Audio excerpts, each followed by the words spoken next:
ஆளுக்கு இன்றைக்கி எதிர்க்கட்சியை சார்ந்திருக்குங்கிற இந்த கூட்டணி பற்றி பேசும்போது முத்தமிழர் கலைஞர் சொன்ன ஒரு கதை தான் எனக்கு ஞாபகத்துக்கு அந்த கதையோடு என்னோடய உரையை நான் நிவர்த்தி செய்ய நான் ஆசைப்படுகின்றேன். ஒரு எலியும் தவளையும் இருந்துச்சான். எல்லாம் சொன்ன எலியும் தவளையும் எப்போ பார்த்தாலும் சண்டை போட்டுட்ருக்கோன்னு சொல்கிறாங்க. எலியும் தவளையும் பேசிக்கிடுச்சான்.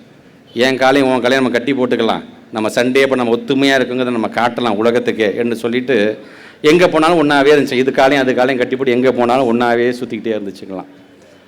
ஒரு குட்டையை தாண்டி போயிட்டு இருக்கும்போது தவளை சும்மா இருக்குமா அதை பற்றி குட்டையை பார்த்தோன்னா தாவிடுச்சு. எலிக்கு நீச்சல் தெரில, அது செத்து போயிடுச்சு. மேலே ஒரு பருந்து பறந்துக்கிட்டே இருந்துச்சான்.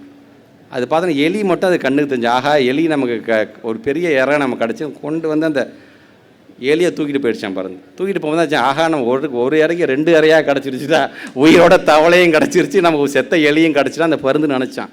அந்த மாதிரி ஒன்றிய அரசு ஆண்டுட்டு இருக்காங்க பார்த்தேன் பிஜேபி, அவன் பருந்து மாதிரி. அது தெரியாமல் பாவம் இங்கே கூட்டணி போட்டு எல்லாம் அடிச்சிருக்காங்க. ஒட்டுமொத்தமாக அவங்களை சாப்பிட்டுட்டு போயிடுவாங்கிறது தயவுசெய்து மறந்துடாதீங்க. ஒரு மிகப்பெரிய இயக்கம் தான், நீங்களும் சரி பங்கு, நீங்களும் ஆட்சி புரிஞ்சிருக்கலாம், இல்லை என்று சொல்லவில்லை. பெரிய பெரிய தலைவர்களை கொண்ட இயக்கம் தான் எதிர்கட்சியாக இருந்தாலும், பல திராவிட சிந்தனை கொண்டிருக்கின்ற தலைவர்களாம் இருந்த இயக்கம் தான். இன்றைக்கி அப்படி இருக்கிறதா?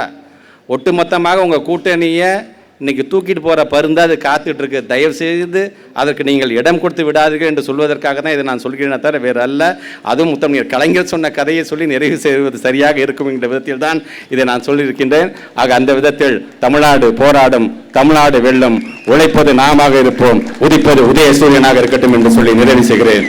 செய்திகளை உடனுக்குடன் தெரிந்து கொள்ள கீழ்கண்ட கேபிள் மற்றும் டிடிஹெச் நெட்வொர்க்குகளில் எம்நாடு செய்தி தொலைக்காட்சியை காணுங்கள். பாதகம் செய்பவரை கண்டால் நாம் பயம் கொள்ளலாகாது பாப்பா. மோதி மிதித்து விடு பாப்பா, அவர் முகத்தில் உமிழ்ந்து விடு பாப்பா. அண்மை செய்திகளை உடனுக்குடன் தெரிந்து கொள்ள இணைந்திருங்கள் எம்நாடு தொலைக்காட்சியுடன்.